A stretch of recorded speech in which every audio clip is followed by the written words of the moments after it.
What's up guys, in this short tutorial I will show you how to create a shared Google Drive folder. So the first thing that you want to do is to be on Google Drive, then you want to go to new and you're going to click on it and you're going to click on new folder option.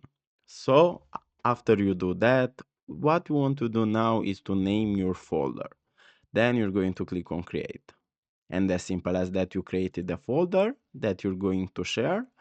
Now for the sake of this video, I'm going to upload an image to it. So after you uploaded your files to the folder that you want to share, what you want to do to share it is to go to folder name and you're going to click on it. Then here you're going to go to share and share. Now what you want to do is to type the emails that you want to share your folder with. After you type the emails that you want to invite to your folder, what you want to take in account is the role of the people that you invite to your folder. So you can choose between a viewer, a commenter, or an editor that can do everything in it.